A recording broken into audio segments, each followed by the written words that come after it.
Okay, good morning. Um, I chose Eminem as my topic for the music presentation. I thought before I started the presentation, I'd explain a bit of how I came to know about Eminem and why I started liking him.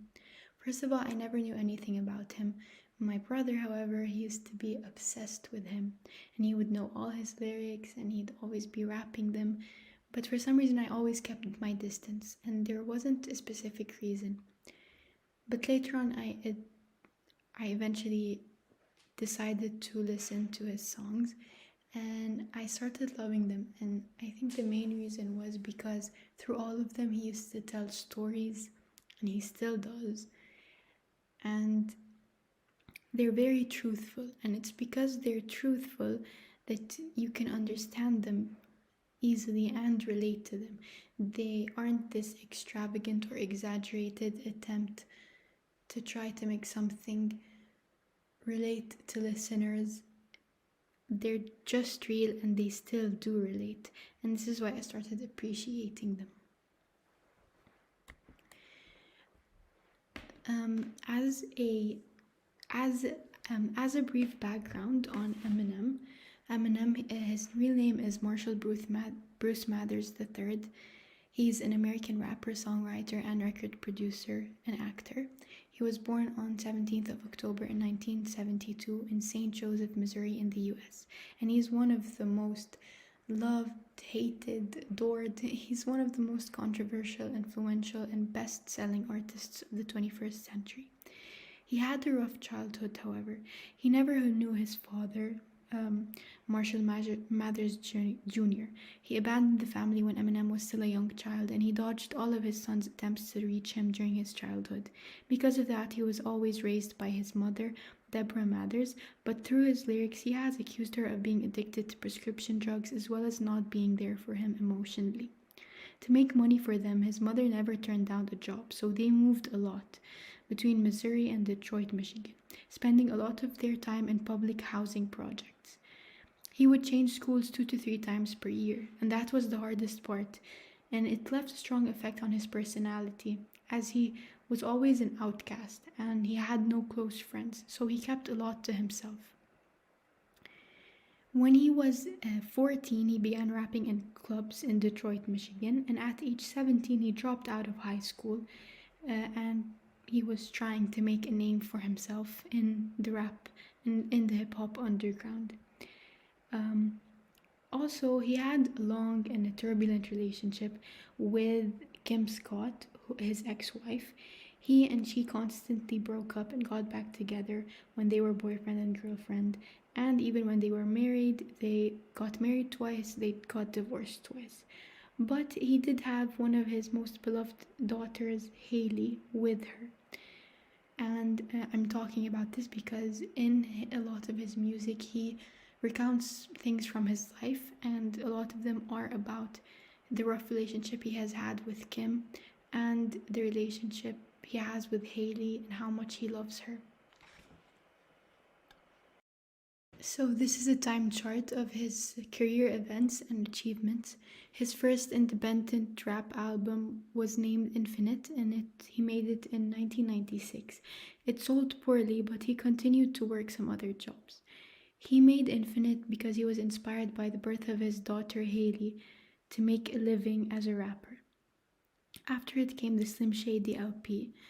After placing second in the freestyle category at the 1997 Rap Olympics in LA, he attracted Dr. Dre, who was a legendary rapper and the head of Aftermath Entertainment, which was his record label.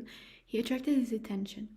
By that time, Eminem had already developed the persona of the unstoppable Slim Shady, his alter ego, who gave voice to Eminem's identity in an often vulgar, comical, and violent way throughout his lyrics. With Dr. Dre as his producer and mentor, he released the Real Slim Shady LP early in 1999, and the album sold several million copies, went multi-platinum, and won 2 Grammy Awards and 4 MTV Music Video Awards. This album is the birth of Slim Shady. Eminem talks about his life and his problems from the viewpoint of this alter ego. After that came the Marshall Mathers LP in 2000. He released it and it set a record in the US for the fastest selling rap album.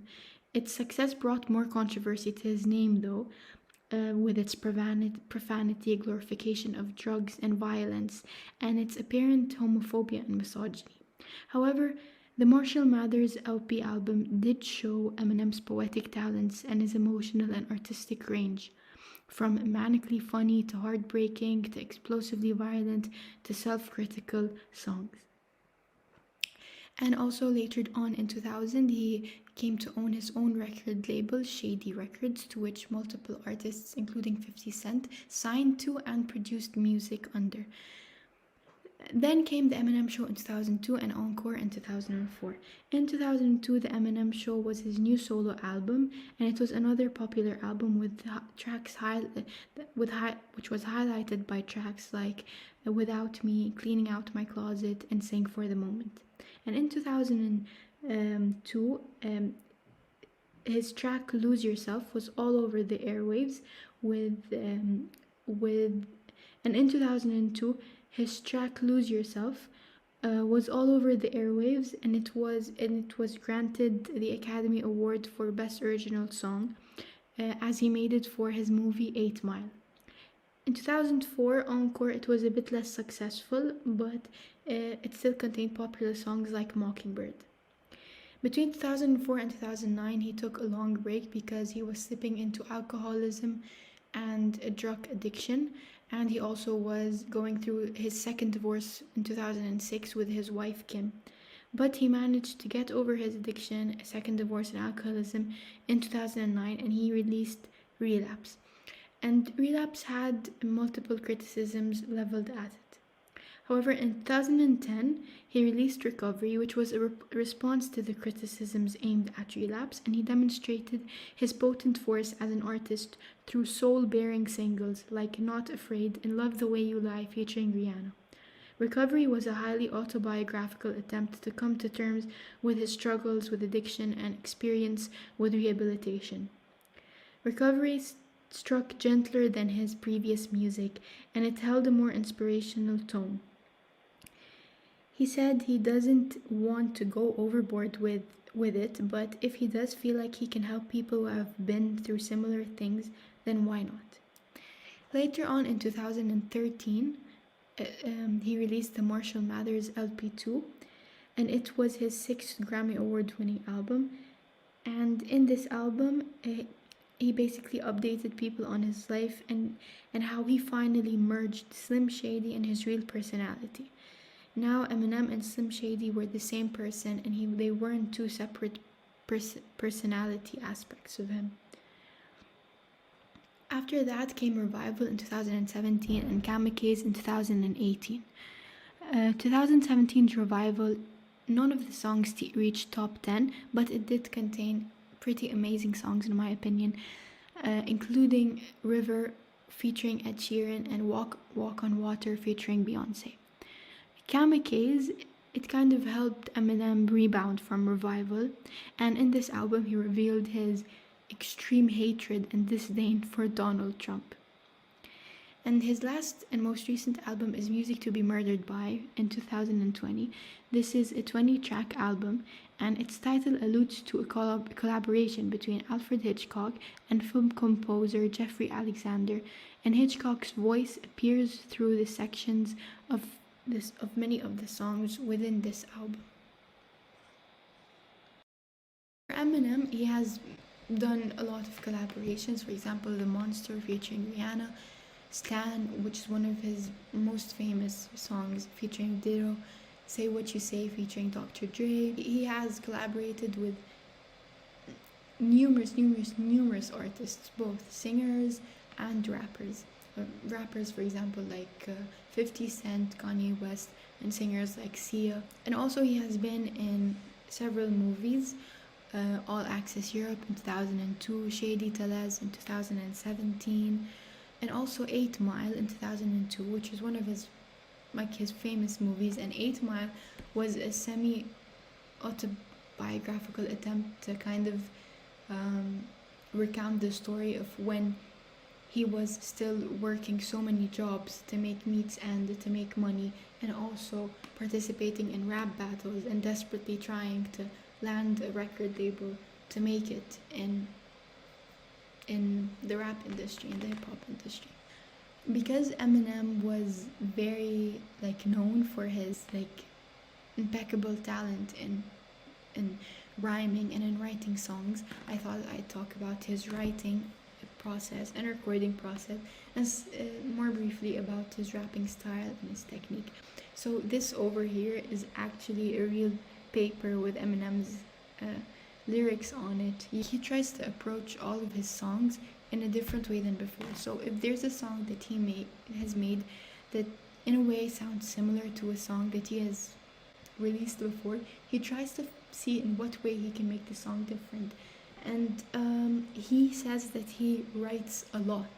So he writes a lot, he always brainstorms, he's always on the go when it comes to jotting ideas down on paper.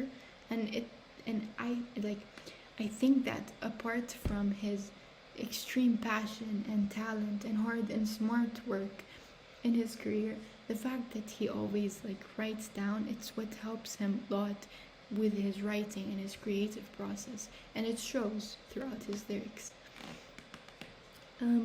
He said he has a rhyming disease that everything in his mind, it's always rhymes. And again, this is obvious throughout his lyrics because there's the way that syllables rhyme or words rhyme, it's pretty obvious. Also, he said that he prefers pen and paper when he's writing down his lyrics more than his phone. He said that he does keep ideas on his phone, but he prefers the pen and paper because first of all he gets to see all his ideas all at once, and he keeps a book, and he remembers this is this idea that I wrote down that I liked. Where is it? Is it towards the beginning of the book, towards the end, to the middle? And when it comes to his recording process, he prefers the traditional way, which is entering the studio and then entering the sound booth and recording, because to him, he said that there's nothing like the intimacy between that, when that's there between him and the microphone. There's nothing except him and the microphone in a sound booth in a recording studio. When it comes to his rapping style, basically something that Eminem is very known for is, as I said, it's storytelling.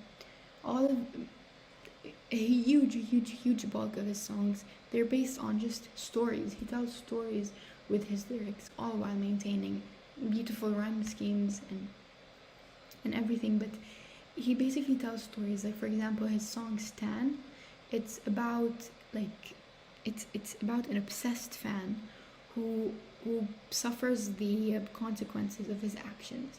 This is just a very brief example, but this is he's known for this to be his style. He tells stories, and I think this is why a lot of people, including me, like him a lot. He uses the advanced multi-syllable rhyming scheme a lot, and what it is basically when different parts or different syllables of one word rhyme with other parts or syllables or of words or of whole words or whole words themselves. So, and this is more advanced. So this slide is mainly just about why I like Eminem as much as I do. So basically, two of my favorite songs by Eminem are Beautiful Pain featuring Sia, which is from the Marshall Mathers LP2 album, and Mockingbird from Encore. Now, as the reason why I like Mockingbird is because Mockingbird is one of the things, one of his songs that is the utmost example for me that he's a really good storyteller, because in previous years I reached the point where I realized that I know a lot about Eminem's life, but it never came from researching about him or like asking others about him. So I was like, how do I know these things about Eminem's life? And then I realized I know those things from songs like Mockingbird. And it just showed me how good of a storyteller he is. Um, and I really admired that, because like what more beauty can come from an artist other than when through his art or through her art you get to know him or her. And to me, like, yeah, I know Eminem through his art, through his songs, and it's something that I can appreciate a lot.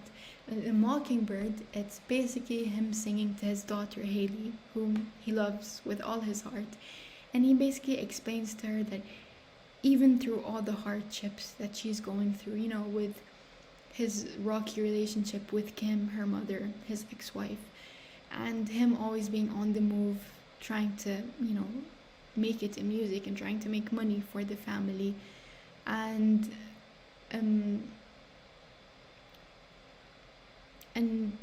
them initially struggling financially to raise her. Even though all of those things, they're there, he's always going to be there for her, and he cares about her with every ounce of his being, and he would do anything for her. All he cares about is her safety and that she's happy. And he says, all I wanted, like, he's just trying to not let her go through what he went through, even though she kind of is, because just like his parents, he never was meant his father, and his mother, he didn't have a good relationship with her. She herself, even though she loves both of her parents and both of her parents love her, her parents, they are separated, and it's a very bad relationship, the one they have between them. But he tries to tell her that it's gonna be okay, and it's not working out between him and Kim. That's just fate. That's just destiny. But it's not gonna change the reality that she's gonna be okay, and he's always gonna be there for her. And this is shown in like kind of like the chorus of the song, when he says, "Now hush, little baby, don't you cry. Everything is gonna be all right. Stiffen that upper lip up, little lady. I told you, Dad is here to hold you through the night." So he tells her to, be stronger, to stiffen herself up, to stiffen that upper lip up, and that he's always going to be there for her. Now, the song that I love a lot by Eminem is Beautiful Pain, and it's featuring Sia, who is also one of my favorite artists ever. Now, the reason why I like Beautiful Pain is because a lot of times, to appeal to someone's emotions, you don't try to be very real, because being real means being truthful, means relating to reality, and reality can be brutal, it can be so hard, it can be so harsh. But what I love so much about Beautiful Pain is that not just it's real and it's emotional. It's because it's real that it's emotional. It focuses so much on how real everything is, on how humans are, on how normal it is for us to feel pain. And through its focus on pain and how it's an indication that we're all alive, this is how it appealed to me emotionally. And to me, I interpreted it like, we all feel pain and we all hurt so much, but like, pain is proof that we are alive.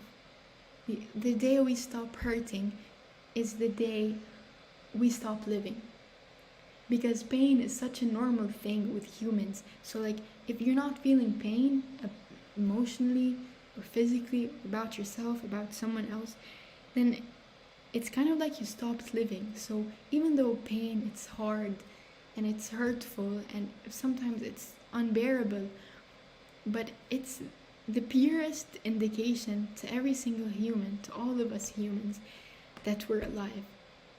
And it's the realest thing that connects all of us. It's the realest thing that we all have in common. And it's the thing that's like never gonna change. Even though we don't talk about it a lot, it will always be the most honest truth that connects all of us. And the reason why they call it beautiful pain is because other than it being the proof that we're alive, it's also what pushes us to grow. It's pain is what pushes us out of our comfort zones, and it forces us to grow. It forces us to stiffen up, to harden up, and to endure more. And it's what eventually molds us and shapes us and into who we were always meant to become. And into who we're destined to become. It pushes us towards our purpose in life. And in life, purpose is one of the most important things. And growing. Because the best way to learn about life is by living it. And living life means feeling pain. Not only feeling pain, but with living life, pain is going to come. So this is why beautiful pain is so meaningful to me. One of my favorite lyrics from it is, well, first of all, in the beginning of the song, Eminem says, "I can feel the heat rising. Everything is on fire. Today's a painful reminder of why we can only get brighter." And he also says later on towards the end of the song, "So feel the fire beneath your feet as you barely even perspire from the heat. Exhale deep and breathe a sigh of relief." And I mean, I love this because it focuses on sometimes how intense and hard pain can be. I mean, feel the fire beneath your feet as you barely even perspire from the heat. It focuses so much on pain and how hard it can be, to the degree that it becomes inspiring, motivational, and like encouraging. Like feel the intensity of the heat that you're enduring right now.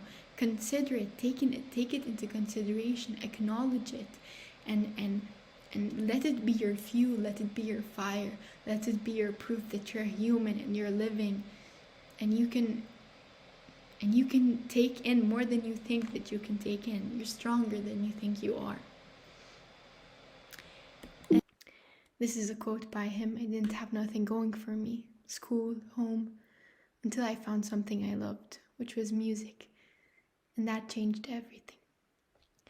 And this is just some of the references that I used. Thank you for listening.